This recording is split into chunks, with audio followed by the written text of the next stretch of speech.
There's so much chatter right now about the upcoming Dodge Charger. Whether you're a fan of EVs or internal combustion, there's something that is just not exactly right about this new Charger. For many, it's just the simple proportions of the thing. I mean, by comparison to the outgoing cars that it's replacing, whether you're looking at a Challenger or a Charger, it's humongous. To put it in perspective, if you were to put the new Charger into a box, that box would have to be 15% larger based on length, width, and height than a box that would hold a Challenger. I mean, this thing is massive by comparison, and it's being compared against a car that's already large to begin with. So for many Mopar fans, this really isn't the car that they were looking for. It's not what anybody was asking for, whether you are a fan or not of turbocharged six-cylinder engines or EVs. The reality is that Mopar guys were looking for something that was going to be a bit more Mustang in its approach. In fact, there were rumors, and have been rumors abound for over 10 years, about a car like that being put through development.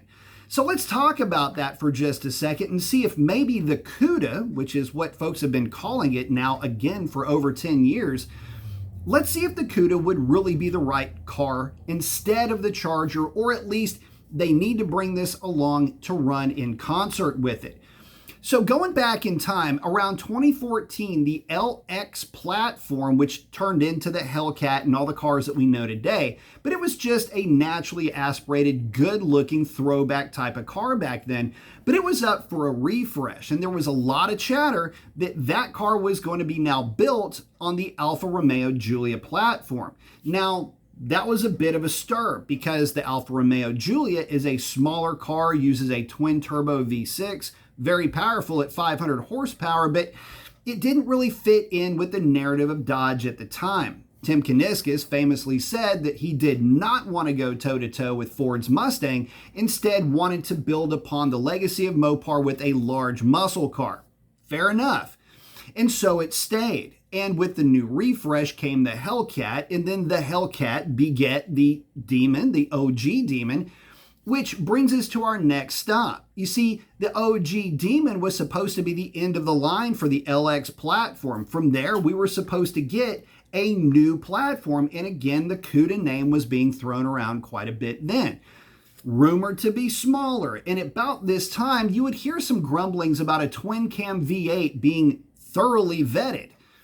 But that didn't happen. And we just kept seeing LX platform cars being run through as we were basically getting used to these things straight through to 2023. Now coming into 2025, the new Charger, if you've been living underneath a rock, then maybe you haven't heard of it. But if you're watching this, I'm pretty sure that you have. A lot of Mopar fans are not happy that the Hemi V8 went away and there's no offering of any V8 whatsoever. So what would be the right car? In my opinion, now is the time to bring the Cuda into play, because there will be no Camaro. There only are a couple of other import variants that are out there in the Z car from Nissan and the Supra from the Toyota. So what could this car bring to the table, and how could it be at least somewhat competitive against the Mustang? Well, I tell you what, there's one area where I think that Dodge could do better than the Mustang, which is to say a lot.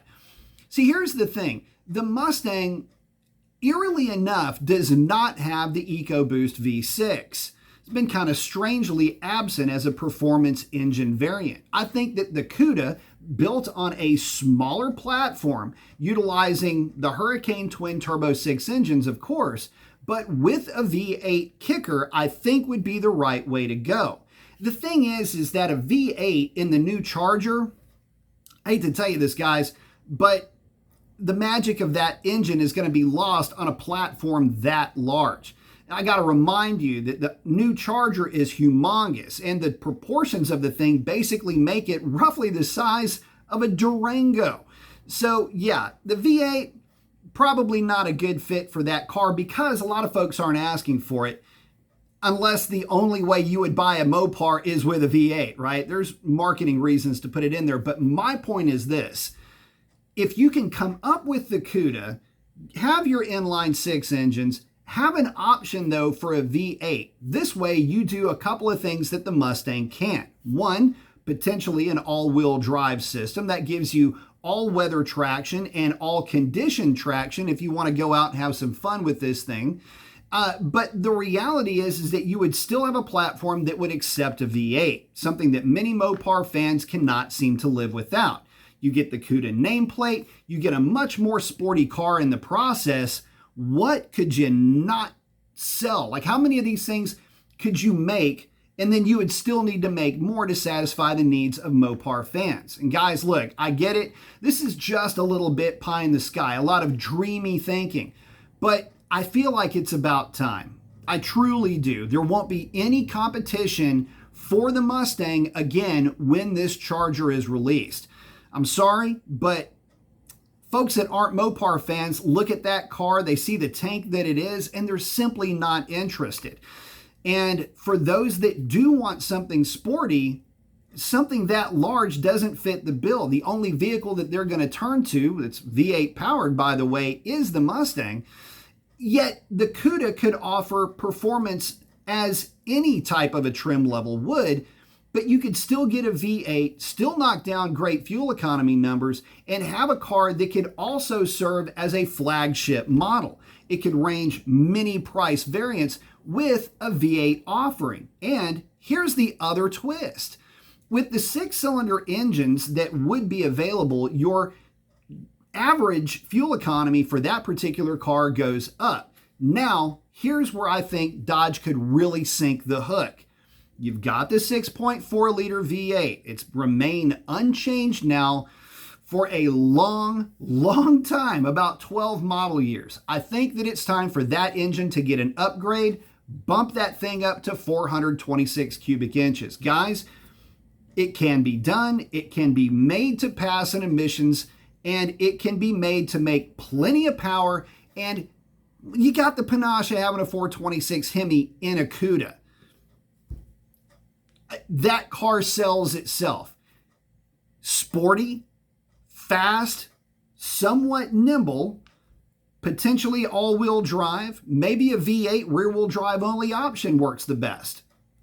I think any of these options would be great, but this is what Dodge is going to need to recapture its audience. Because I'll be very honest with you guys, if the feedback on this Charger and the comments in other influencers' channels that I've been kind of lurking through, the feedback's not good on this Charger. And I'm feeling that unless Dodge does something to rekindle and recapture its core audience, this could be the last Charger that you ever see.